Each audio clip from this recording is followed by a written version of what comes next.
coffee beans are upstairs. I'll add those. Okay, so now we're ready to make the pumpkin spice soap.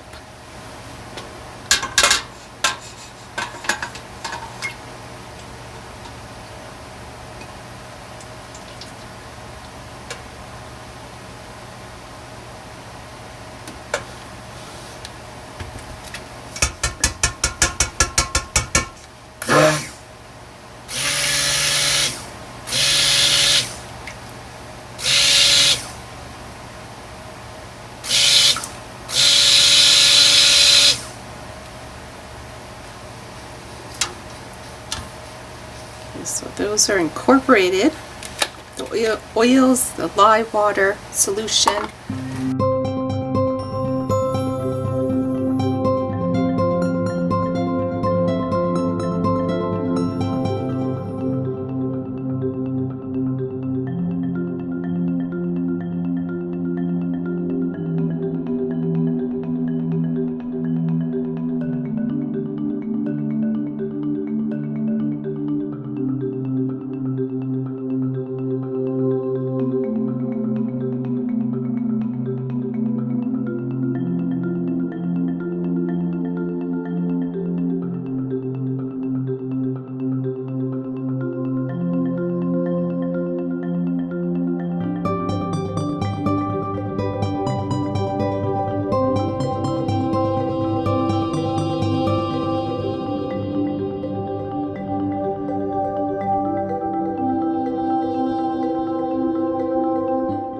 This is the narrow mold, and that's from brambleberry.com.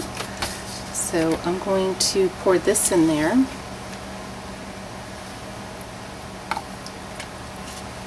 Just have to stir it up because it's a little bit turning solid here.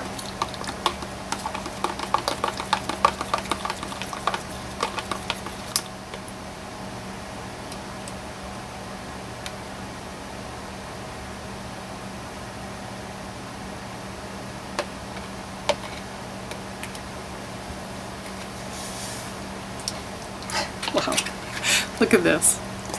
Look at it, it's like really thick pudding.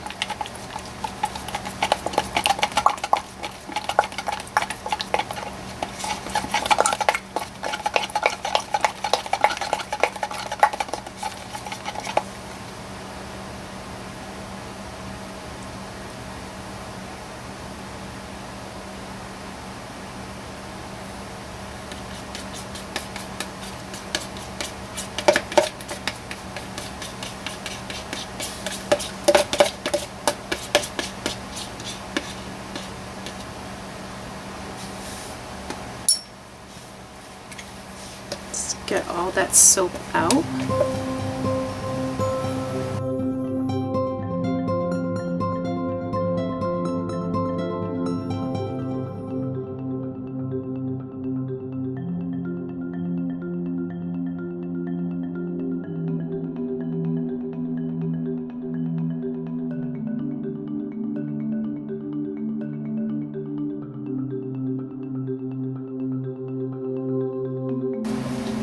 So, let's get the other one on there.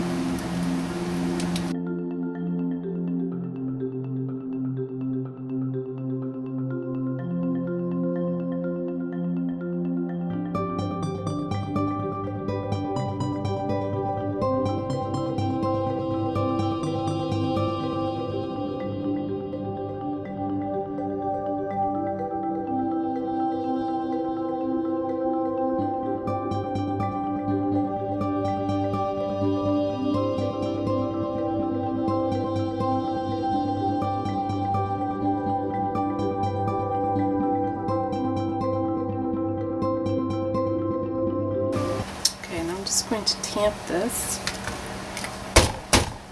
So I have my hanger swirled. This is just a coat hanger, and I just bend it. And so I'm going to do a little bit of swirling.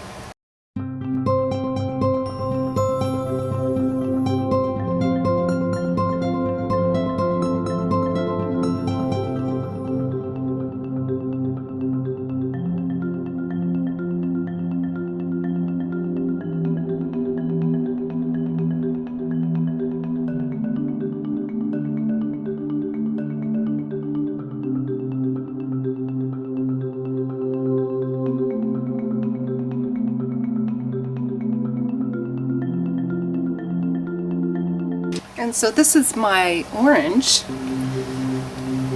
that didn't fit into the other mold.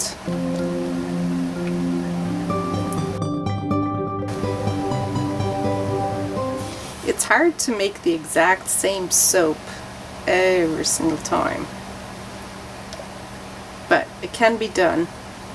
I do that with my other soap that I make quite a bit of. It's the lavender linen one. That one I pretty much have the technique down. But when you're working with new soaps that you only make like once a year, it's challenging to try to duplicate it. So this is a little bit of a different element, is adding the orange on top, and that's what you have to do because you don't want to waste it.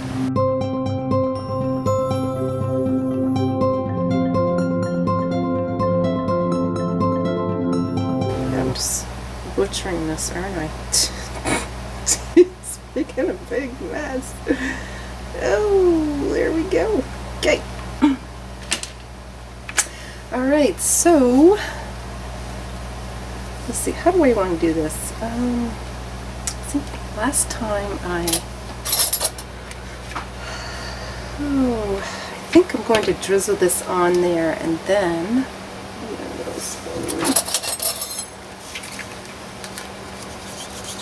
this is my Cappuccino mica, and it's just in some sunflower oil.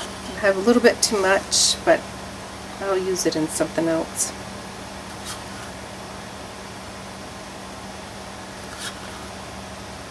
Or maybe I'll just use all of it. There we go.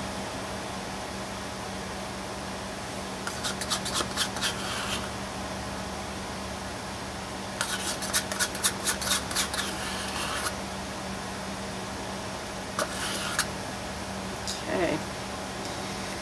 There's that. So, my little design stick here. I'll make a little design. And my coffee beans are upstairs. I'll add those after. That looks really pretty, huh? So I just want to try to mix that oil. Probably add a little bit too much.